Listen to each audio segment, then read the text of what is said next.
Assalamualaikum warahmatullahi wabarakatuh. Alhamdulillahirabbil alamin. Shalawat dan salam senantiasa kita panjatkan kepada junjungan Nabi besar Muhammad SAW, keluarga, sahabat dan seluruh para pengikut yang setia hingga akhir zaman. Saudaraku yang dimuliakan oleh Allah, salah satu yang disenangi, dicintai Allah adalah mereka yang dermawan. Manusia bicara harta, saudaraku, ada 3 poin. Harta ini dimakan habis, harta ini disimpan, belum tentu milik kita. Pertanyaannya, makan habis, dimakan habis, disimpan belum tentu, kalau tidak punya putra-putri yang soleh-soleha. Pertanyaannya adalah, lalu harta kita ini yang mana? Ternyata saudaraku, harta kita ini yang benar-benar milik kita adalah yang diberikan kepada sesama. Kalau bicara harta diberikan pada sesama, itu pun ada beberapa hal. Ada istilah infak, itu bicara tentang uang rupiah. Ada bicara sodakoh. Sodakoh itu bisa perbuatan, tutur kata atau apa. Ada lagi zakat fitrah, ada lagi zakat mal. Ini menarik saudaraku. Kenapa menarik pembahasan ini? Karena Allah tidak minta 100%. Kita hanya diminta minimal 2,5% dengan ketentuan-ketentuan yang berlaku. Khusus zakat mal itu dipastiin 2,5% dari harta kita yang senilai 85 gram emas. Jadi zakat mal ini hitungannya setahun saudaraku. Jika harta kita selama 1 tahun minimal senilai 85 gram emas, maka wajiblah kita mengeluarkan 2,5% yang diberikan kepada 8 orang yang berhak menerimanya. Khusus zakat mal ini benar-benar unik. Yang dihitung benda-benda yang kedua. Kalau kita punya sepeda motor, yang satu tidak dihitung, 2, 3 itu baru dihitung sebagai harta yang akan diukur senilai 85 gram emas. Rumah juga begitu, yang kita tinggal enggak, tapi yang kedua, ketiga, nah itu diukur. Sehingga Allah ini begitu adilnya.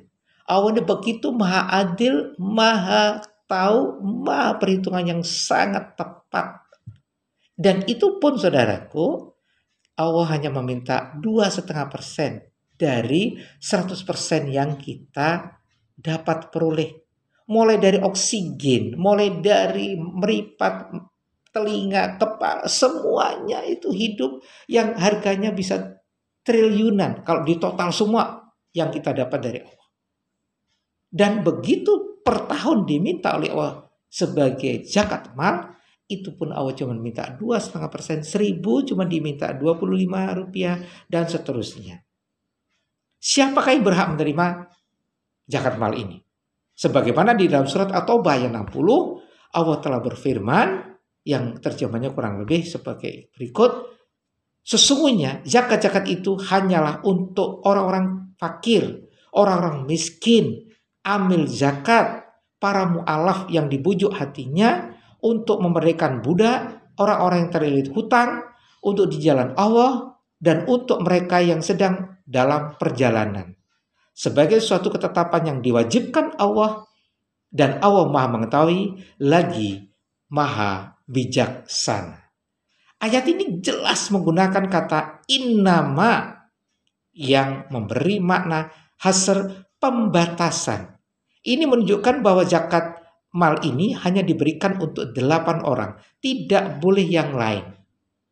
Sekali lagi, zakat mal hanya bisa diberikan untuk 8 orang. Di dalam surat At-Taha ayat 60 cukup jelas. Yang pertama, orang fakir. Yang kedua, orang-orang miskin. Yang ketiga, amil zakat, panitia zakat. Yang keempat, para mu'alaf yang masuk Islam. Yang kelima, memberikan budak. Hari ini gak ada sepertinya, tapi gak tahu di tempat lain. Artinya memberikan modal. Yang keenam, orang-orang yang terlilit hutang. Jadi ada orang yang terlilit hutang sehingga tidak bisa makan, itu bisa dapat zakat mal. Yang ketujuh, untuk jalan Allah, yaitu para mereka yang syahid fisabilillah, itu bisa untuk diberikan. Untuk mereka yang sedang dalam perjalanan, musafir, bisa jadi bekalnya habis, itu bisa menerima zakat mal. Kalau tidak kita, lalu siapa yang melakukan? Kalau tidak hari ini, lalu kapan kita melakukan? Never.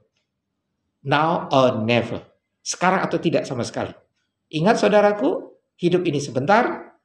besok belum tentu kita hidup. Kalau kita lagi hidup hari ini, ingat pikirkan zakat mal ini. Tentunya yang lain juga harus difikirkan. Tetapi zakat mal ini menghitung untuk pada tahunan 1 tahun harta kita. Semoga kita bisa melakukan ini sehingga Allah senang. Kalau Allah senang, apa kalau tidak surga jaminannya. Dan itu yang menjamin Allah Subhanahu wa taala. Mudah-mudahan kita bisa melakukan Rabbana taqabbal minna. Mudah-mudahan Allah menerima amal ibadah kita. Alhamdulillah rabbil alamin.